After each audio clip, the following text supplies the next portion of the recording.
Hello everyone, master cadre science 'ਚ ਤੁਹਾਡਾ ਸਵਾਗਤ ਆ। ਅੱਜ ਆਪਾਂ ਥਰਮੋਡਾਇਨਾਮਿਕਸ ਕਰਾਂਗੇ। ਇਹ ਬੁੱਕ ਹੈਗੀ ਹੈ ਕਲਾਸ 11th ਦੀ ਮਾਡਰਨ ਦੀ। ਇਹਦਾ PDF ਤੁਹਾਨੂੰ ਗਰੁੱਪ 'ਚ ਮਿਲ ਜੂਗਾ। ਅੱਜ ਆਪਾਂ ਇਹੀ ਬੁੱਕ 'ਚੋਂ ਥਰਮੋਡਾਇਨਾਮਿਕ ਦੇ ਇੰਪੋਰਟੈਂਟ ਟੌਪਿਕ ਕਰਾਂਗੇ।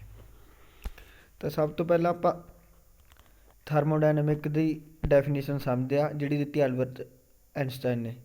It is the only physical theory of universal content concerning which I am convinced that within the framework of the applicability of its basic concept it will be never। ਇਹ ਕਹਿੰਦਾ ਵੀ physical theory ਆ universal content ਦੀ, ਜਿਹੜੀ ਮੈਂ ਕੰਸੈਂਸ ਕਰਦਾ ਗਾ ਵੀ within ਦੀ frame, ਜਿਹੜੀ ਵੀ ਇਹਦਾ basic concept ਨਾਲ ਐਪਲੀਕੇਬਲ ਹੁੰਦੀ ਹੈ। ਇਹਨੂੰ ਆਪਾਂ ਕਿਤੇ ਵੀ ਗਾਹਾਂ ਨੂੰ ਕਰ ਸਕਦੇ। ਜਿਵੇਂ ਹੁਣ ਆਪਾਂ ਕਹਿੰਦੇ ਜਿਹੜੀ ਕੈਮੀਕਲ ਐਨਰਜੀ ਆ ਉਹ ਮੋਲੀਕੂਲ ਸਟੋਰ ਕਰ ਦਿੰਦੇ ਆ, ਅਤੇ ਹੀਟ ਐਨਰਜੀ ਹੈ ਨਾ, ਅਤੇ ਰਿਲੀਜ਼ ਕਰਦੇ ਹੀਟ ਐਨਰਜੀ ਕੋਈ ਕੈਮੀਕਲ ਰਿਐਕਸ਼ਨ ਕਰਦਾ। ਜਿਵੇਂ ਆਪਾਂ ਕੋਈ ਫਿਊਲ ਹੁੰਦਾ ਮਥੇਨ, ਕੁਕਿੰਗ ਗੈਸ, ਕੋਇਲ, ਉਹ ਕੀ ਬਰਨ ਹੁੰਦਾ ਯਾਰ ਦੇ ਵਿੱਚ, ਤਾਂ ਕੈਮੀਕਲ ਐਨਰਜੀ ਵੀ ਸੇਮ ਕੰਮ ਕਰਦੀ ਆ, ਮਕੈਨੀਕਲ ਵਰਕ ਕਰਦੀ ਜੇ ਫਿਊਲ ਬਰਨ ਕਰਦਾ ਇੰਜਨ 'ਚ ਹੈ ਨਾ। ਜੇ ਆਪਾਂ ਕੋਈ ਇੰਜਨ ਉਹ ਚਲਾਉਣਾ 'ਚ ਫਿਊਲ ਕੰਮ ਕਰਦਾ, ਜਾਂ ਪ੍ਰੋਵਾਈਡ ਕਰਦੀ ਆਪਾਂ ਨੂੰ ਇਲੈਕਟ੍ਰੀਕਲ ਐਨਰਜੀ, ਗਲਵੈਨਿਕ ਸੈੱਲ ਜਾਂ ਡਰਾਈ ਸੈੱਲ। ਤਾਂ ਜਿਹੜੀਆਂ ਅਲੱਗ-ਅਲੱਗ ਐਨਰਜੀ ਦੀਆਂ ਹੋ ਗਈਆਂ ਫਾਰਮ ਗਈਆਂ, ਇਹ ਇੱਕ ਦੂਜੇ ਨਾਲ ਇੰਟਰਲੇਟਡ ਗਈਆਂ ਅਤੇ ਅਲੱਗ-ਅਲੱਗ ਕੰਡੀਸ਼ਨ 'ਚ ਆ। ਇਹ ਇੱਕ ਫਾਰਮ ਤੋਂ ਦੂਜੀ ਫਾਰਮ 'ਚ ਇਹ ਹੋ ਜਾਂਦੀਆਂ, ਟਰਾਂਸਫਰ ਹੋ ਜਾਂਦੀ ਐਨਰਜੀ। ਅਤੇ ਸਟੱਡੀ ਹੁੰਦੀ ਜਿਹੜੀ energy the ਟਰਾਂਸਫੋਰਮੇਸ਼ਨ the, subject matter of ਥਰਮੋਡਾਇਨਾਮਿਕ। ਅਤੇ ਇਹੀ ਜਿਹੜੀ ਐਨਰਜੀ ਟਰਾਂਸਫੋਰਮੇਸ਼ਨ ਆ, ਇਹੀ ਆਪਾਂ ਨੂੰ ਥਰਮੋਡਾਇਨਾਮਿਕ ਕਰਦੇ ਆ। ਜਿਹੜੇ ਲਾ ਕੇ ਥਰਮੋਡਾਇਨਾਮਿਕ ਦੇ ਡੀਲ ਕਰਦੇ, ਜਿਹੜੀ ਐਨਰਜੀ ਚੇਂਜ ਹੁੰਦੀ ਆ ਮੈਕਰੋਸਕੋਪਿਕ ਲੈਵਲ 'ਤੇ ਹੈ ਨਾ, ਵੀ involving large number of molecules rather than macroscopic. ਇਹ 'ਚ ਵੀ ਲਾਰਜ ਸਿਸਟਮ ਆਪਾਂ ਦੇਖਣਾ ਗਾ, ਸਮਾਲ ਸਿਸਟਮ ਨਹੀਂ ਦੇਖਣਾ।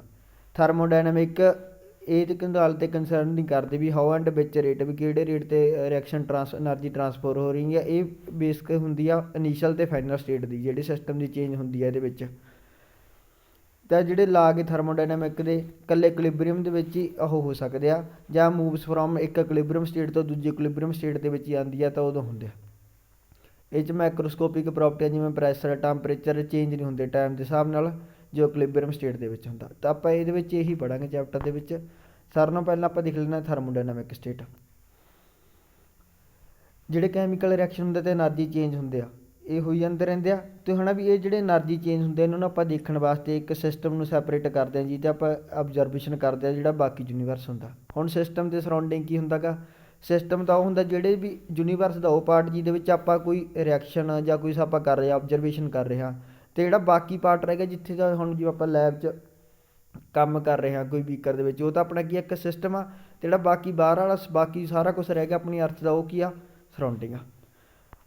ਤਾਂ ਸਰਾਊਂਡਿੰਗ ਕੀ ਹੁੰਦਾ ਗਾ ਵੀ ਅਗਰ ਸਿਸਟਮ ਤੋਂ ਬਿਨਾਂ ਬਾਕੀ ਸਾਰੀਆਂ ਚੀਜ਼ਾਂ, ਜਿਹੜਾ ਯੂਨੀਵਰਸ ਕੀ ਹੁੰਦਾ, ਸਿਸਟਮ ਪਲੱਸ ਸਰਾਊਂਡਿੰਗ, ਇਹਨਾਂ ਦਾ ਆਪਾਂ ਕੀ ਉਹ ਕਰ ਲੈਂਦੇ ਹਾਂ, ਪਲੱਸ ਕਰ ਲੈਣਾ। ਜਿਵੇਂ ਆਪਾਂ ਸਟੱਡੀ ਕਰ ਲੈਂਦੇ ਰਿਐਕਸ਼ਨ ਵਿੱਚ ਦੋ ਸਬਸਟੈਂਸ A ਐਂਡ B ਇੱਕ ਬੀਕਰ ਦੇ ਵਿੱਚ ਰੱਖਿਆ, ਤਾਂ ਬੀਕਰ 'ਚ ਰਿਐਕਸ਼ਨ ਮਿਕਸਚਰ ਗਾ, ਤਾਂ ਉਹਦਾ ਕੀ ਸਿਸਟਮ ਆ। ਜਿਹੜਾ ਰੂਮ ਆ ਬਾਕੀ ਸਾਰਾ ਉਹ ਕੀ ਆ, ਸਰਾਊਂਡਿੰਗ ਆ। ਤਾਂ ਸਿਸਟਮ ਦੀ ਆਪਾਂ ਡਿਫਾਈਨ ਕਰ ਸਕਦੇ ਹਾਂ, ਉਹਦੀ ਫਿਜ਼ੀਕਲ ਬਾਉਂਡਰੀਆਂ ਹੁੰਦੀਆਂ, ਜਿਵੇਂ ਬੀਕਰ ਆ, ਟੈਸਟ ਟਿਊਬ ਆ, ਇਹ ਤਾਂ ਕੀ ਆ, ਇੱਕ ਸਿਸਟਮ ਗਾ। ਅਤੇ ਬਾਕੀ ਸਾਰਾ ਕੁਛ ਹੈਗਾ ਗਾ ਉਹ ਕੀ ਆ, ਆਪਣਾ ਸਰਾਊਂਡਿੰਗ ਆਲੇ ਦੁਆਲੇ। ਜਿਹੜੀ ਵਾਲ ਸੈਪਰੇਟ ਕਰਦੀ ਹੈ ਸਿਸਟਮ ਨੂੰ ਸਰਾਊਂਡਿੰਗ ਦੇ ਨਾਲ, ਉਹਨੂੰ ਆਪਾਂ ਕਹਿੰਦੇ ਹਾਂ ਬਾਉਂਡਰੀ। ਤਾਂ ਹੁਣ ਸਿਸਟਮ ਦੀਆਂ ਟਾਈਪ ਕਿਹੜੀਆਂ ਹੁੰਦੀਆਂ, ਇੱਕ ਤਾਂ ਹੁੰਦਾ ਓਪਨ ਸਿਸਟਮ। ਇਹਦੇ ਵਿੱਚ ਐਨਰਜੀ ਅਤੇ ਮੈਟਰ ਦੋਨੇ ਸਿਸਟਮ ਦੇ ਸਰਾਊਂਡਿੰਗ ਦੇ ਵਿੱਚ ਐਕਸਚੇਂਜ ਹੋਈ ਜਾਂਦੇ ਰਹਿੰਦੇ ਆ।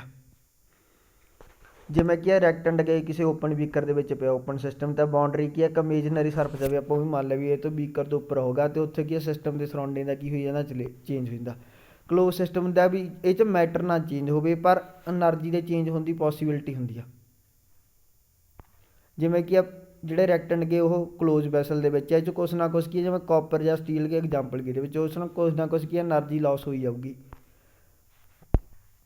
ਤੀਜਾ ਹੈਗਾ ਆਈਸੋਲੇਟਡ ਸਿਸਟਮ। ਇਹ 'ਚ ਨਾ ਤਾਂ ਕੋਈ ਐਨਰਜੀ ਚੇਂਜ ਹੋਵੇ, ਨਾ ਕੋਈ ਮੈਟਰ ਚੇਂਜ ਹੋਵੇ ਸਿਸਟਮ ਦੇ ਸਰਾਊਂਡਿੰਗ ਦੇ ਵਿੱਚ। ਜਿਹੜੇ ਵੀ ਰਿਐਕਟੈਂਟ ਕੇ ਥਰਮੋਫਲਾਸਕ ਦੇ ਵਿੱਚ ਜਾਂ ਕਲੋਜ਼ ਇੰਸੂਲੇਟਡ ਵੈਸਲ ਦੇ ਵਿੱਚ, ਉਹ ਆਈਸੋਲੇਟਡ ਆ। ਓਪਨ ਸਿਸਟਮ ਤਾਂ ਐਨਰਜੀ ਅਤੇ ਮੈਟਰ ਦੋਨੇ ਚੇਂਜ ਹੁੰਦੇ ਆ। ਕਲੋਜ਼ ਸਿਸਟਮ 'ਚ ਇਕੱਲਾ ਮੈਟਰ ਐਨਰਜੀ ਚੇਂਜ ਹੁੰਦੀ ਆ, ਮੈਟਰ ਨਹੀਂ ਚੇਂਜ ਹੁੰਦਾ। ਆਈਸੋਲੇਟਡ 'ਚ ਨਾ ਤਾਂ ਐਨਰਜੀ ਚੇਂਜ ਹੁੰਦੀ ਆ, ਨਾ ਮੈਟਰ ਚੇਂਜ ਹੁੰਦਾ। ਠੀਕ ਆ।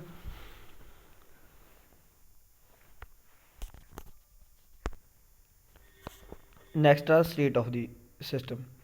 ਜਿਹੜੀ ਸਟੇਟ ਆ ਥਰਮੋਡਾਇਨਾਮਿਕ ਸਿਸਟਮ ਦੀ ਡਿਸਕਰਾਈਬ ਕਰਦੇ, ਜਿਹੜੇ ਇਹਦੇ ਮੇਜਰੇਬਲ ਗਏ ਜਾਂ ਮੈਕਰੋਸਕੋਪਿਕ ਹੋ ਗਏ, ਜਿਨ੍ਹਾਂ ਨੂੰ ਆਪਾਂ ਮੇਜਰ ਕਰ ਸਕਦੇ ਹਾਂ। ਅਤੇ state of gas the pressure, volume, temperature, ਇਹ ਇਹਨੂੰ ਮੇਜਰ ਕਰ ਸਕਦੇ ਹਾਂ। ਜਿਹੜੇ ਵੇਰੀਏਬਲ ਹੁੰਦੇ ਜਿਵੇਂ ਪ੍ਰੈਸ਼ਰ, ਵੋਲੀਅਮ, ਟੈਂਪਰੇਚਰ, ਇਹਨਾਂ ਨੂੰ ਕਹਿੰਦੇ ਆਪਾਂ ਸਟੇਟ ਵੇਰੀਏਬਲ ਜਾਂ ਸਟੇਟ ਫੰਕਸ਼ਨ। ਕਿਉਂਕਿ ਇਹਨਾਂ ਦੀ ਵੈਲਿਊ ਡਿਪੈਂਡ ਕਰਦੀ ਹੈ ਵੀ ਸਟੇਟ ਆਫ ਦੀ ਸਿਸਟਮ 'ਤੇ ਡਿਪੈਂਡ ਕਰਦੀ ਆ। ਇਹ ਤੇ ਇਹ ਨਹੀਂ ਹੁੰਦਾ ਵੀ ਸਟੇਟ ਕੀ ਆ ਸਿਸਟਮ ਦੀ, ਇਹ 'ਤੇ ਨਹੀਂ ਹੁੰਦਾ ਵੀ ਇਹ ਕਿਵੇਂ ਪਹੁੰਚੀ ਆ। ਅਤੇ ਕੰਪਲੀਟਲੀ ਡਿਫਾਈਨ ਕਰਨਾ ਆਪਾਂ state of system, it is not necessary to define ਸਾਰੀਆਂ ਪ੍ਰੋਪਰਟੀਆਂ ਡਿਸਾਈਨ ਨਹੀਂ ਉਹ ਕਰਨ ਦੀ ਹੁੰਦੀ, ਅਤੇ ਇਕੱਲੇ ਆਪਾਂ ਕੋਈ ਸਰਟਨ ਨੰਬਰ ਆਫ ਪ੍ਰੋਪਰਟੀ ਨੂੰ ਫਿਕਸ ਵੇਰੀ ਹੁੰਦੀਆਂ ਗੀਆਂ। ਇੰਡੀਪੈਂਡੈਂਟਲੀ ਆਪਾਂ ਕੁਛ ਕਿ ਜਿਹੜਾ ਨੰਬਰ ਹੈਗਾ ਉਹ ਡਿਪੈਂਡ ਕਰਦਾ ਵੀ ਸਿਸਟਮ ਕਿਹੋ ਜਿਹਾ ਹੈਗਾ। ਜਿਹੜੇ ਮਿਨੀਮਮ ਨੰਬਰ ਆਫ ਮਾਈਕਰੋਸਕੋਪਿਕ ਪ੍ਰੋਪਰਟੀਆਂ ਆਪਾਂ ਫਿਕਸ ਕਰ ਲਈਆਂ ਤਾਂ ਅਦਰ ਆਟੋਮਿਕ ਆਟੋਮੈਟਿਕਲੀ ਫਿਕਸ ਹੋ ਜਾਂਦੇ ਆ।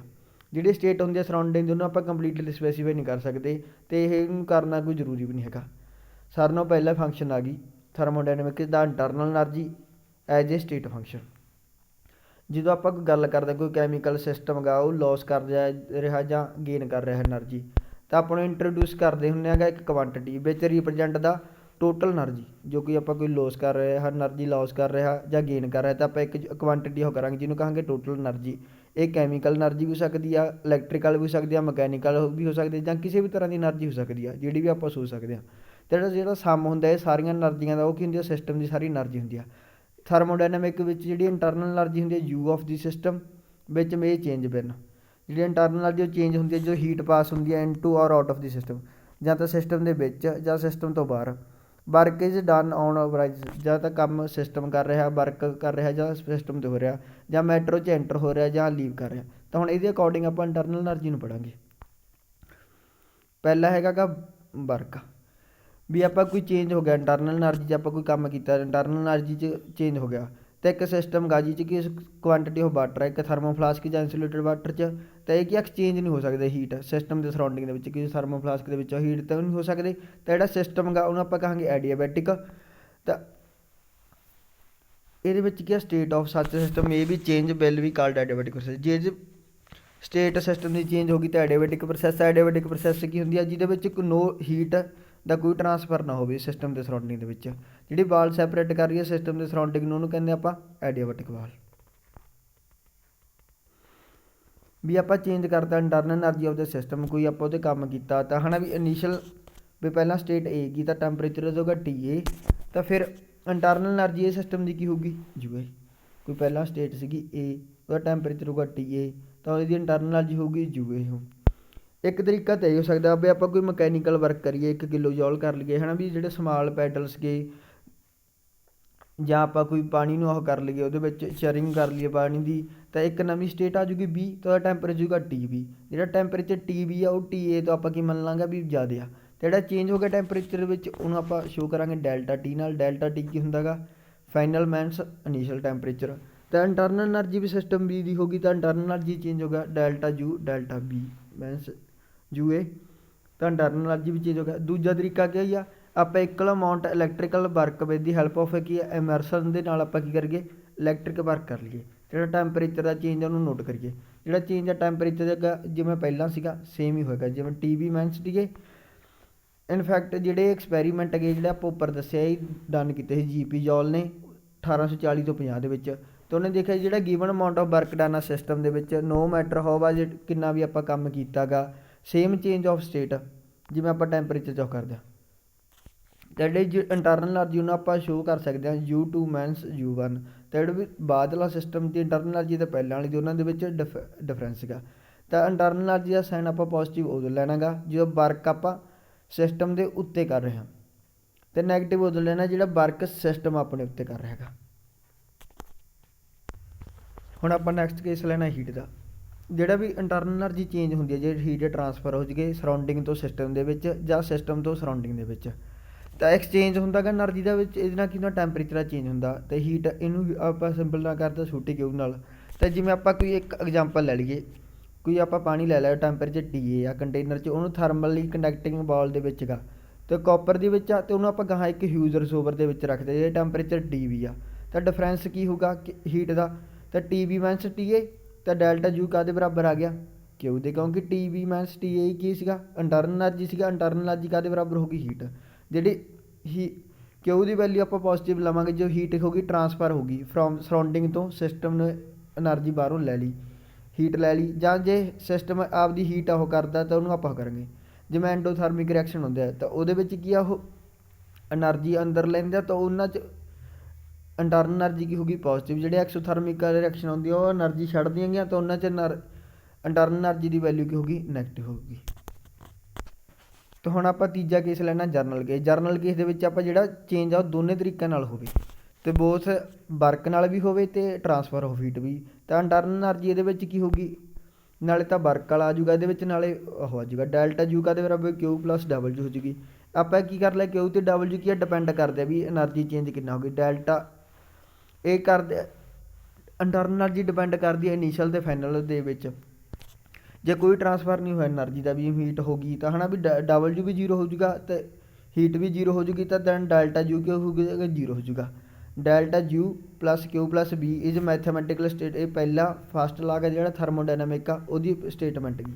ਤਾਂ ਫਸਟ ਲਾ ਥਰਮੋਡਾਇਨਾਮਿਕ ਕਹਿੰਦਾ ਜਿਹੜੀ એનર્ਜੀ ਹੁੰਦੀ ਆਈਸੋਲੇਟਡ ਸਿਸਟਮ ਦੀ ਉਹ ਕੀ ਹੋਊਗੀ ਹਮੇਸ਼ਾ ਕਾਂਸਟੈਂਟ ਹੋਊਗੀ, ਉਹਦੇ ਵਿੱਚ ਚੇਂਜ ਨਹੀਂ ਆਪਾਂ ਲਿਆ ਸਕਦੇ।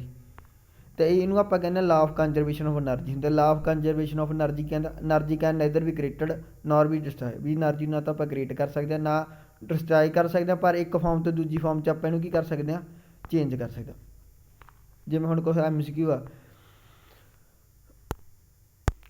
ਜਿਵੇਂ ਹੁਣ ਜਿਹੜਾ ਆਪਾਂ ਪਹਿਲਾ ਲਾ ਪੜ੍ਹਿਆ ਹੈਗਾ ਉਹਦੇ ਅਕੋਰਡਿੰਗ ਆਪਾਂ ਆਹ ਸਮ ਕਰਦੇ ਹਾਂ। ਤਾਂ ਪਹਿਲਾ ਹੈਗਾ ਗਾ no heat is absorb by the system from the surrounding, ਵੀ ਕੋਈ ਹੀਟ ਅਬਜ਼ਰਵ ਨਹੀਂ ਕੀਤੀ ਸਿਸਟਮ ਨੇ ਸਰਾਊਂਡਿੰਗ ਤੋਂ, ਪਰ work is done on the system, ਪਰ ਆਪਾਂ ਸਿਸਟਮ ਦੇ ਉੱਤੇ ਵਰਕ ਕੀਤਾ ਗਾ। ਤਾਂ ਬਾਲ ਕਿਉਂਕਿ ਆਪਾਂ ਓਕੇਸ਼ਨ ਜਾਣਦਾ delta U equal to Q plus W. ਤਾਂ ਪਹਿਲੇ ਕੋਈ ਵੀ ਹੀਟ ਹੈ ਨਹੀਂ ਗਾ, ਅਤੇ ਹੀਟ ਵਾਲਾ ਕਿਊ ਵਾਲਾ ਤਾਂ ਕੱਟਿਆ ਗਿਆ। ਤਾਂ ਫਿਰ ਕੀ ਆ, ਹੀਟ ਇਜ਼ ਸਿਸਟਮ ਨੇ ਕੋਈ ਸਰਾਊਂਡਿੰਗ, ਪਰ ਵਰਕ ਡਨ ਔਨ ਸਿਸਟਮ 'ਤੇ ਕੰਮ ਕੀਤਾ, ਤਾਂ ਵਰਕ ਡਨ ਹੈਗਾ ਤਾਂ ਪੋਜ਼ੀਟਿਵ ਆ ਜੂਗਾ, ਤਾਂ ਇਹਦੀ ਵੈਲਿਊ ਆ ਜੂਗੀ ਪਲੱਸ ਡਬਲਯੂ ਆ ਜੂਗੀ। ਤਾਂ ਜਿਹੜਾ ਸਿਸਟਮ ਤਾਂ ਕਿਹੜੀ ਟਾਈਪ ਦੀ ਬੋਲ ਗਈ, ਇਹ ਬੋਲ ਹੈਗੀ ਆ ਐਡੀਆਬੈਟਿਕ ਬੋਲ ਗਈ, ਤਾਂ ਪਹਿਲੇ ਤਾਂ ਇਹ ਆ ਜੂਗਾ। ਦੂਜਾ ਹੈਗਾ ਕੋਈ ਵੀ ਵਰਕ ਡਨ ਨਹੀਂ ਹੋਇਆ ਸਿਸਟਮ 'ਤੇ, ਪਰ Q amount of heat taken out ਗਈ, ਸਿਸਟਮ ਦਾ ਆਪਾਂ ਹੀਟ ਉਹ ਕਰ ਲਈ, ਤਾਂ ਡੈਲਟਾ ਵਰਕ ਵਾਲਾ ਤਾਂ ਕੱਟੀ ਜਾਊਗਾ ਆਪਸ਼ਨ ਇਹਦੇ ਵਿੱਚ, ਤਾਂ ਸਿਸਟਮ 'ਚ ਆਪਾਂ ਹੀਟ ਕੱਢ ਲਈ ਤਾਂ ਨੈਗੇਟਿਵ ਆਊਗਾ। ਅਤੇ ਕੀ ਆ ਥਰਮਲੀ ਕੰਡਕਟਿੰਗ ਬੋਲ ਹੋਊਗੀ। ਤੀਜੇ 'ਚ ਹੈਗਾ W amount of work done by the system, W amount work done ਕੀਤਾ ਸਿਸਟਮ ਨੇ, ਅਤੇ Q amount of heat is supplied to the system, ਤਾਂ ਹੀਟ ਉਹਨੂੰ ਸਪਲਾਈ ਹੋਈ ਆ, ਵਰਕ ਉਹਨੇ ਡਨ ਕੀਤਾ, ਤਾਂ ਹੀਟ ਤਾਂ ਆ ਜੂਗੀ ਪੋਜ਼ੀਟਿਵ, ਵਰਕ ਕੀ ਆ ਜੂਗਾ ਨੈਗੇਟਿਵ। ਤਾਂ ਇਹ ਕਿਹੜਾ ਸਿਸਟਮ ਹੈਗਾ ਕਲੋਜ਼ ਸਿਸਟਮ ਆ। ਤਾਂ ਇੱਦਾਂ ਆਪਾਂ ਇਹਦੇ ਨੂਮੈਰੀਕਲ ਕਰ ਸਕਦੇ ਹਾਂ ਜੇ ਕੋਈ ਵੀ ਆਪਾਂ ਨੂੰ ਇੱਦਾਂ ਪੁੱਛ ਲੈਣ। ਆਹ ਦੇਖੋ ਤੁਸੀਂ ਅੱਗੇ ਇਹਨਾਂ ਸੋਲਿਊਸ਼ਨ ਦੇ ਸਕਦੇ ਹੋ ਜਿਵੇਂ ਆਪਾਂ ਕਰੇ ਸੀਗੇ, ਤਾਂ ਸੇਮ ਹੀ ਚੀਜ਼ ਆ। ਤਾਂ ਬਸ ਆਪਾਂ ਹੀ ਦੇਖਣਾ ਵੀ ਉਹਨਾਂ ਸਿਸਟਮ ਨੇ ਕੰਮ ਕੀਤਾ ਜਾਂ ਨਹੀਂ ਕੀਤਾ। ਤਾਂ ਹੁਣ ਇੰਟਰਨਲ એનર્ਜੀ ਦੀ ਐਪਲੀਕੇਸ਼ਨ ਕੀ ਆ, ਜਿਵੇਂ ਕਈ ਕੈਮੀਕਲ ਰਿਐਕਸ਼ਨ ਹੁੰਦੀ ਆ ਉਹ 'ਚ ਕੀ ਹੁੰਦਾ ਗੈਸਾਂ ਦਾ ਐਕਸਚੇਂਜ ਹੁੰਦਾ ਗਾ, ਮਕੈਨੀਕਲ ਵਰਕ ਕਰਦਾ ਜਾਂ ਹੀਟ ਦੇ ਜਨਰੇਸ਼ਨ ਕਰਦਾ। ਤਾਂ ਆਪਾਂ ਨੂੰ ਉਹ ਹੁੰਦਾ ਵੀ ਇਹ ਜਿਹੜੇ ਚੇਂਜ ਗਏ ਇਹਨਾਂ ਨੂੰ ਕੁਆਂਟੀਫਾਈ ਕਰਨਾ ਪੈਂਦਾ ਅਤੇ ਇਹਨਾਂ ਨੂੰ ਰਿਲੇਟ ਕਰਨਾ ਪੈਂਦਾ ਇੰਟਰਨਲ એનર્ਜੀ ਨੂੰ ਵੀ। ਉਹ ਹੁਣ ਆਪਾਂ ਕਿਵੇਂ ਕਰਾਂਗੇ ਅਤੇ ਐਪਲੀਕੇਸ਼ਨ 'ਚ ਆਪਾਂ ਇਹ ਦੇਖਾਂਗੇ। ਪਹਿਲਾਂ ਕੀ ਹੈ ਜਿਵੇਂ ਵਰਕ ਡਨ ਗਾ, ਵੀ ਆਪਾਂ ਨੇਚਰ ਆਫ ਵਰਕ ਹੈ ਇਹ ਸਿਸਟਮ ਕੈਨ ਡੂ, ਵੀ ਆਪਾਂ ਨੂੰ ਪਹਿਲਾਂ ਤਾਂ ਇਹ ਪਤਾ ਨਹੀਂ ਸਿਸਟਮ ਕਿਹੋ ਜਿਹਾ ਕੰਮ ਕਰ ਰਿਹਾ ਹੈਗਾ ਹੈ ਨਾ, ਵੀ ਮਕੈਨੀਕਲ ਕੰਮ ਕਰ ਰਿਹਾ, ਪ੍ਰੈਸ਼ਰ ਵੋਲੀਅਮ ਦਾ ਕੰਮ ਕਰ ਰਿਹਾ ਹੈਗਾ। ਤਾਂ ਪ੍ਰੈਸ਼ਰ ਵੋਲੀਅਮ ਵਰਕ ਨੂੰ ਆਪਾਂ ਕਰਨ ਵਾਸਤੇ ਇੱਕ ਸਿਲੰਡਰ ਲਵਾਂਗੇ ਜਿਹ 'ਚ 1 ਮੋਲ ਆਫ ਆਈਡਲ એનર્ਜੀ ਆ ਫਿੱਟ ਕੀਤੀ ਹੋਈ ਆ, ਫ੍ਰਿਕਸ਼ਨਲੈਸ ਪਿਸਟਨ ਗਾ ਉਹਦੇ ਵਿੱਚ। ਜਿਹੜਾ ਟੋਟਲ ਵੋਲੀਅਮ ਦਾ ਗੈਸ ਦਾ ਉਹ ਕੀ ਆ BT ਲੈ ਲਿਆ, ਅਤੇ ਪ੍ਰੈਸ਼ਰ ਆ ਜਿਹੜਾ ਗੈਸ ਦਾ ਉਹਨੂੰ ਆਪਾਂ ਮੰਨ ਲਿਆ P। ਜੇ ਐਕਸਟਰਨਲ એનર્ਜੀ ਹੈਗੀ ਆ PEX, ਅਤੇ ਜਿਹੜੀ ਗ੍ਰੇਟਰ ਗਈ ਪਿਸਟਨ ਦੀ એનર્ਜੀ ਨਾਲ, ਜਿਹੜੀ ਬਾਹਰੋਂ એનર્ਜੀ ਲਾ ਰਹੇ ਹੈਗੇ ਪ੍ਰੈਸ਼ਰ ਲਾ ਰਹੇ ਆ ਉਹ ਕੀ ਆ ਅੰਦਰ ਵਾਲੇ ਪ੍ਰੈਸ਼ਰ ਨਾਲੋਂ ਕੀ ਆ ਗ੍ਰੇਟਰ ਗਾ। ਤਾਂ ਪਿਸਟਨ ਅੰਦਰ ਨੂੰ ਜਾਊਗਾ, ਜੋ ਬਾਹਰੋਂ ਪ੍ਰੈਸ਼ਰ ਵੱਧਦਾ ਗਿਆ, ਅਤੇ ਜੋ ਪ੍ਰੈਸ਼ਰ ਕੀ ਹੋ ਜਾਂਦਾ ਜਿਹੜਾ ਐਕਸਟਰਨਲ ਦੇ ਬਰਾਬਰ ਹੈ। ਜਿਵੇਂ ਹੁਣ ਆਪਾਂ ਕੋਈ ਸਿਰਿੰਜ ਨੂੰ ਧੱਕਾ ਲਾਉਂਦੇ ਹੁੰਦੇ ਤਾਂ ਆਪਾਂ ਜੇ ਮੂਹਰੋਂ ਪ੍ਰੈਸ਼ਰ ਬੰਦ ਕਰ ਦਈਏ ਤਾਂ ਫਿਰ ਪਿੱਛੋਂ ਪ੍ਰੈਸ਼ਰ ਆਉਂਦਾ, ਜੇ ਪਿੱਛੇ ਵਾਲਾ ਪ੍ਰੈਸ਼ਰ ਜ਼ਿਆਦਾ ਹੋਵੇ ਤਾਂ ਸਿਰਿੰਜ ਨਾਲ ਦੀ ਨਾਲ ਜਾਂਦਾ। ਜਿਵੇਂ ਆ ਸੀਗਾ work done on ideal in cylinder ਬੈਨੇਟਿਕ compress by constant external energy ਨਾਲ ਆਪਾਂ ਪ੍ਰੈਸ਼ਰ ਕਰ ਲਿਆ, ਇੱਕ ਸਿੰਗਲ ਸਟੈਪ ਨਾਲ ਹੈ ਕਿ ਇਹ ਗਾਹਾਂ ਨੂੰ ਵਗ ਜੂਗੀ। ਜਿਵੇਂ ਐਕਸਟਰਨਲ ਪ੍ਰੈਸ਼ਰ ਲਾ ਲਿਆ ਤਾਂ ਅੰਦਰ ਨੂੰ ਜਾਣ ਲੱਗ ਜੂ, ਇੱਕ ਸਿੰਗਲ ਸਟੈਪ 'ਚ ਹੋ ਗਿਆ। ਅਤੇ ਜਿਹੜੀ ਫਾਈਨਲ ਵੋਲੀਅਮ ਉਹ ਕੀ ਆ BF ਗਾ। ਤਾਂ ਜਿਹੜੀ ਇਹ ਕੰਪਰੈਸ਼ਨ ਹੈਗੀ ਜਿਹਨੂੰ ਆਪਾਂ ਸਿਰਿੰਜ ਨੂੰ ਆਪਾਂ ਗਾਹਾਂ ਨੂੰ ਧੱਕਦੇ ਹਾਂ, ਤਾਂ ਪਿਸਟਨ ਕੀ ਆ ਮੂਵ ਹੋ ਗਿਆ ਡਿਸਟੈਂਸ L, ਅਤੇ ਇੱਕ ਕ੍ਰਾਸ ਸੈਕਸ਼ਨਲ ਏਰੀਆ ਗਾ A ਉਹਦੇ ਵਿੱਚ ਹੋ ਗਿਆ। ਤਾਂ ਵੋਲੀਅਮ ਚੇਂਜ ਕੀ ਹੋ ਜੂਗਾ L into A length into area, ਇਹ ਕਾਹਦੇ ਬਰਾਬਰ ਹੁੰਦਾ ਡੈਲਟਾ B। ਵੋਲੀਅਮ ਦੇ ਵਿੱਚ ਚੇਂਜ ਹੋ ਗਿਆ, ਫਾਈਨਲ ਮਾਈਨਸ ਇਨੀਸ਼ੀਅਲ ਵੋਲੀਅਮ ਆ ਗਿਆ। ਤਾਂ ਪ੍ਰੈਸ਼ਰ ਕੀ ਹੋਊਗਾ F0/AT। W ਜਿਹੜਾ ਫੋਰਸ ਕੀ ਪਿਸਟਨ 'ਤੇ ਲੱਗਦੀ ਆ ਉਹ ਪ੍ਰੈਸ਼ਰ ਆ ਜਿਹੜਾ ਐਕਸਟਰਨਲ, ਅਤੇ ਏਰੀਆ ਕਿੰਨਾ ਗਾ। W ਕੀ ਆ work done on the system, ਜਿਹੜੀ ਮੂਵਮੈਂਟ ਦੀ ਬੇਸ 'ਤੇ। ਤਾਂ ਵਰਕ ਕੀ ਹੁੰਦਾ ਗਾ ਫੋਰਸ ਇੰਟੂ ਡਿਸਟੈਂਸ ਹੁੰਦਾ, ਫੋਰਸ ਹੈਗੀ ਆ PA/X/A, ਅਤੇ ਡਿਸਟੈਂਸ ਹੈਗਾ L। ਤਾਂ ਹੁਣ ਪਤਾ ਮੈਨੂੰ A ਅਤੇ L ਦੀ ਵੈਲਿਊ ਕੀ ਹੈ ਡੈਲਟਾ B, ਤਾਂ ਡੈਲਟਾ ਬੀ ਮੈਂ ਭਰ ਦੂੰਗਾ ਕਿਉਂਕਿ ਨੈਗੇਟਿਵ ਸੀਗੀ, work done by the system ਸੀਗਾ, ਸਿਸਟਮ ਕੰਮ ਕਰ ਰਿਹਾ ਸੀਗਾ, ਤਾਂ ਇਹਦੀ ਵੈਲਿਊ ਆਹ ਆ ਜੂਗੀ। ਤਾਂ ਇਹਦੀ ਵੈਲਿਊ ਇੰਨੀ ਆ ਜੂਗੀ। ਤਾਂ ਫਿਰ ਇਹ 'ਚ ਜਿਹੜਾ ਨੈਗੇਟਿਵ ਸਾਈਨ ਹੈਗਾ ਉਹ ਇੰਪ੍ਰੈਸ ਕਰਦਾ ਗਾ, ਸ਼ੋ ਕਰਦਾ ਗਾ ਕਨਵੈਂਸ਼ਨਲ ਸਾਈਨ ਡਬਲਯੂ ਦਾ ਸਾਈਨ ਸ਼ੋ ਕਰਦਾ ਜਿਹੜਾ ਕੀ ਹੈ ਪੋਜ਼ੀਟਿਵ ਗਾ। ਜੋ ਆਪਾਂ ਕੰਪਰੈਸ਼ਨ ਕਰਦੇ ਹਾਂ ਤਾਂ ਸਿਸਟਮ 'ਤੇ ਵਰਕ ਸਿਸਟਮ 'ਤੇ ਹੋ ਰਿਹਾ ਗਾ, ਤਾਂ delta B F upon delta T ਤਾਂ ਨੈਗੇਟਿਵ ਹੋਊਗਾ, ਤਾਂ ਨੈਗੇਟਿਵ ਜੇ ਨੈਗੇਟਿਵ ਨੂੰ ਆਪਾਂ ਨੈਗੇਟਿਵ ਨਾਲ ਮਲਟੀਪਲਾਈ ਕਰੀਏ ਤਾਂ ਪੋਜ਼ੀਟਿਵ ਹੋ ਜਾਂਦਾ ਗਾ। ਜਿਹੜਾ ਸਾਈਨ ਬਣੂਗਾ ਵਰਕ ਦਾ ਉਹ ਹਮੇਸ਼ਾ ਕੀ ਹੋਊਗਾ, ਪੋਜ਼ੀਟਿਵ ਹੋਊਗਾ। ਜੇ ਪ੍ਰੈਸ਼ਰ ਕਾਂਸਟੈਂਟ ਨਹੀਂ ਹੈਗਾ ਹਰੇਕ ਸਟੇਜ ਦੇ ਵਿੱਚ ਕੰਪਰੈਸ਼ਨ ਦੇ, ਪਰ ਚੇਂਜ ਹੋ ਰਿਹਾ ਥੋੜ੍ਹੇ ਥੋੜ੍ਹੇ ਸਟੈਪਾਂ ਬਾਅਦ ਵੀ ਲਗਾਤਾਰ ਉਹਨਾਂ ਪ੍ਰੈਸ਼ਰ ਨਹੀਂ ਹੋ ਰਿਹਾ। ਜਿਹੜਾ ਵਰਕ ਡਨ ਹੈਗਾ ਗੈਸ ਦਾ ਉਹ ਕੀ ਹੁੰਦਾ ਗਾ, ਇਕੁਅਲ ਹੁੰਦਾ। ਆਪਾਂ ਸਮ ਅਪ ਕਰ ਲੈਣਾ ਉਹਨੂੰ, ਸਮਿਸ਼ਨ ਲਾ ਕੇ ਉਹਨੂੰ ਕੀ ਆ ਫਾਈਨਲ ਉਹ ਕਰ ਲਾਂਗੇ, ਸਮ ਅਪ ਕਰ ਲਾਂਗੇ। ਤਾਂ ਵਰਕ ਡਨ ਦੀ ਇੱਕ ਇਕੁਏਸ਼ਨ ਆ ਵੀ ਬਣ ਸਕਦੀ ਆ ਬੀ ਇਨੀਸ਼ੀਅਲ ਤੋਂ ਲੈ ਕੇ ਬੀ ਫਾਈਨਲ ਤੱਕ ਪੀ ਐਕਸ ਅਪੋਨ ਡੀ ਵੀ। ਤਾਂ ਇੰਟੀਗ੍ਰੇਸ਼ਨ ਨਾਲ ਵੀ ਆਪਾਂ ਉਹ ਲੱਭ ਸਕਦੇ ਹਾਂ। ਤਾਂ ਬਸ ਇਹ 'ਚ ਮੇਨਲੀ ਤਾਂ ਇਕੁਏਸ਼ਨ ਯਾਦ ਕਰਨੀ ਆ।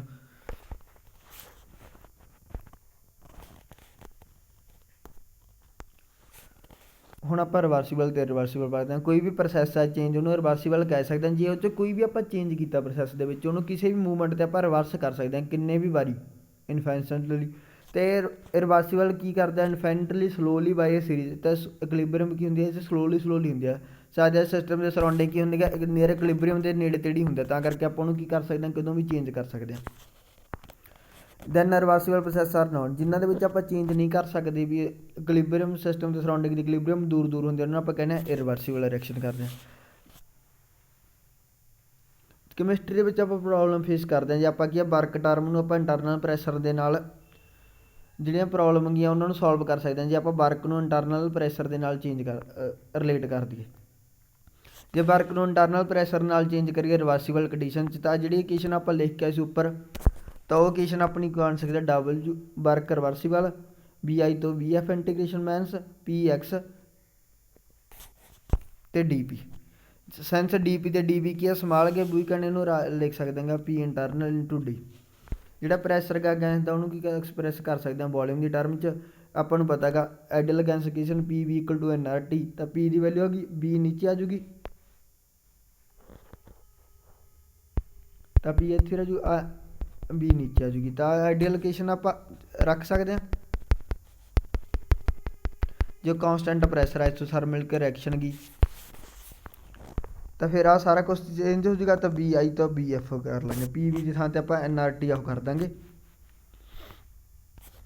ਤਾਂ ਜਿਹੜਾ ਲੌਗ ਨੂੰ ਆਪਾਂ ਖੋਲਾਂਗੇ ਹੁਣ, ਲੌਗ 10 ਆਪਾਂ ਨੂੰ ਪਤਾ -2.03 log B F upon B I ਹੋ ਜੂਗਾ। ਜਦੋਂ ਫਰੀ ਐਕਸਪੈਂਸ਼ਨ ਹੁੰਦੀ ਆ ਤਾਂ ਉਦੋਂ ਕੀ ਆ ਐਕਸਟਰਨਲ ਪ੍ਰੈਸ਼ਰ ਤਾਂ ਹੁੰਦਾ 0, ਤਾਂ ਫਿਰ ਜਿਹੜਾ ਵਰਕ ਡਨ ਹੋਊਗਾ ਉਹ ਵੀ 0 ਹੋਊਗਾ। ਜਿਹੜੀ ਹੁਣ ਆਪਾਂ ਪਹਿਲਾਂ ਸਾਰਿਆਂ ਨੂੰ ਪਹਿਲਾਂ ਇਕੁਏਸ਼ਨ ਲਿਖੀ 6.1, ਤਾਂ ਉਹਨੂੰ ਹੁਣ ਆਪਾਂ ਮਲਟੀਪਲ ਬੇਸ ਨਾਲ ਲਿਖ ਸਕਦੇ ਹਾਂ। ਜਿਹੜੀ ਆਹ ਇਕੁਏਸ਼ਨ ਲਿਖੀ ਆਪਾਂ delta you Q plus W, ਤਾਂ ਉਹਨੂੰ ਮਲਟੀਪਲ ਬੇਸ ਨਾਲ ਲਿਖ ਸਕਦੇ ਹਾਂ। ਡਬਲਯੂ ਦੀ ਆਪਾਂ ਵੈਲਿਊ ਵਿੱਚ ਫਿਲ ਕਰ ਸਕਦੇ ਹਾਂ ਆਹ, ਤਾਂ ਫਿਰ ਇਕੁਏਸ਼ਨ ਬਣ ਜੂਗੀ ਆਹ। ਤਾਂ ਇਹ ਤੋਂ ਹੀ ਆਪਾਂ ਕੀ ਆ ਜੇ ਪ੍ਰੋਸੈਸ ਕੀ ਆਪਣੀ ਕੀ ਕਾਂਸਟੈਂਟ ਵੋਲੀਅਮ 'ਤੇ ਲੈ ਕੇ ਆਏ ਤਾਂ ਡੈਲਟਾ ਬੀ 0 ਹੋ ਜੂਗਾ। ਤਾਂ ਜਿਹੜੀ ਆ ਸਾਰੀ ਇਕੁਏਸ਼ਨ ਆ ਇਹ ਕੀ ਹੋ ਜੂਗੀ 0, ਤਾਂ ਡੈਲਟਾ ਯੂ ਕਾਹਦੇ ਬਰਾਬਰ ਆ ਜੂਗਾ ਡੈਲਟਾ ਬੀ ਦੇ, ਤਾਂ ਕਾਂਸਟੈਂਟ ਵੋਲੀਅਮ 'ਤੇ ਤਾਂ ਇਕੁਏਸ਼ਨ ਇਹ ਬਣ ਜੂਗੀ। ਤਾਂ ਆਪਾਂ ਜਿਹੜੀ 6.1 ਵਾਲੀ ਇਕੁਏਸ਼ਨ ਆ ਜੋ ਐਸੋਥਰਮਲ ਅਤੇ ਫਰੀ ਐਕਸਪੈਂਸ਼ਨ ਆਈਡੀਅਲ ਗੈਸ ਦੇ ਵਿੱਚ ਐਸੋਥਰਮਲ ਦਾ ਟੈਂਪਰੇਚਰ ਕਾਂਸਟੈਂਟ ਹੋਊਗਾ, ਤਾਂ ਫਰੀ ਐਕਸਪੈਂਸ਼ਨ 'ਤੇ ਤਾਂ ਵਰਕ ਡਨ ਹੋ ਜੂਗਾ 0, ਤਾਂ ਪੀ ਐਕਸਟਰਨਲ ਵੀ ਕੀ ਹੋਊਗੀ 0। ਤਾਂ ਜੌਲ ਨੇ ਵੀ ਐਕਸਪੈਰੀਮੈਂਟਲੀ ਕੀਤਾ ਸੀ ਜੋ ਹੀਟ 0 ਆ ਤਾਂ ਇੰਟਰਨਲ ਐਨਰਜੀ ਵੀ ਕੀ ਹੋਊਗੀ 0। ਤਾਂ ਜਿਹੜੀ ਆਪਾਂ 6.1 ਦੀ ਇਕੁਏਸ਼ਨ ਲਿਖੀ ਸੀਗੀ delta you Q plus B, ਉਹਨੂੰ ਕੀ ਐਕਸਪ੍ਰੈਸ ਕਰ ਸਕਦੇ ਹਾਂ ਐਸੋਥਰਮਲ ਰਿਵਰਸੀਬਲ ਅਤੇ ਰਿਵਰਸੀਬਲ ਦੇ ਵਿੱਚ। ਜੋ ਐਸੋਥਰਮਲ ਇਰਿਵਰਸੀਬਲ ਆ ਤਾਂ ਉਦੋਂ ਇਕੁਏਸ਼ਨ ਆ ਬਣੂਗੀ, ਐਸੋਥਰਮਲ ਰਿਵਰਸੀਬਲ ਆ ਤਾਂ ਇਕੁਏਸ਼ਨ ਆ ਬਣੂਗੀ। ਐਡੀਆਬੈਟਿਕ ਵਿੱਚ ਕਿਊ ਕੀ ਆ 0, ਤਾਂ ਡੈਲਟਾ ਵੀ ਆਗਾ। 6.2 ਪ੍ਰੋਬਲਮ ਕੀ ਜਿਵੇਂ 2 ਲੀਟਰ ਆਈਡੀਅਲ ਗੈਸ ਦੇ ਪ੍ਰੈਸ਼ਰ 10 ਐਟਮੋਸਫੇਅਰ ਕੀ ਐਕਸਪੈਂਡ ਕਰਦੇ ਆ ਐਕਸੋਥਰਮਲੀ ਇੱਕ ਵੈਕਿਊਮ ਦੇ ਵਿੱਚ, ਜਿਹਦਾ ਵੋਲੀਅਮ ਕਿੰਨਾ ਬਣ ਜੇ 10 ਲੀਟਰ, ਤਾਂ ਕਿੰਨੀ ਹੀਟ ਅਬਜ਼ਰਵ ਹੋਊਗੀ ਅਤੇ ਕਿੰਨਾ ਵਰਕ ਡਨ ਹੋਊਗਾ। ਤਾਂ ਹੁਣ ਆਪਾਂ ਇਹਦੀ ਇਕੁਏਸ਼ਨ ਤਾਂ ਪਹਿਲਾਂ ਦੇਖ ਕੇ ਗਏ ਹਾਂ,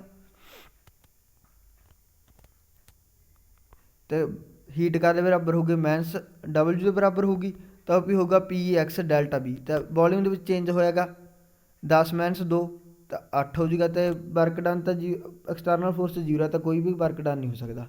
ਤਾਂ ਸੇਮ ਹੀ ਐਕਸਪੈਂਸ਼ਨ ਗਈ, ਪਰ ਇਹ 'ਚ ਟਾਈਮ ਕੀ ਆ, ਐਕਸਟਰਨਲ ਪ੍ਰੈਸ਼ਰ ਕਿੰਨਾ 1 ਐਟਮੋਸਫੀਅਰ ਦਾ, ਤਾਂ ਐਕਸਟਰਨਲ ਪ੍ਰੈਸ਼ਰ ਤਾਂ ਆ ਜਾਊਗਾ 1 ਤੇ ਮਲਟੀਪਲੀ 8 ਤਾਂ 8 ਹੋ ਜਾਊਗਾ। ਤਾਂ ਹੁਣ ਫਿਰ ਸੇਮ ਐਕਸਪੈਂਸ਼ਨ ਗਈ, ਇਹਨੂੰ ਫਾਈਨਲ ਵੋਲਿਊਮ ਕਿੰਨਾ ਰੱਖਣਾ ਗਾ, ਹੁਣ ਆਪਾਂ 10 ਲੀਟਰ ਰੱਖਣਾ ਗਾ। ਤਾਂ ਕਿਉਂ ਕੀ ਆ ਜਾਊਗਾ, ਆਪਾਂ ਆਹ ਵਾਲੀ ਇਕੁਏਸ਼ਨ 'ਚ ਭਰ ਦਾਂਗੇ।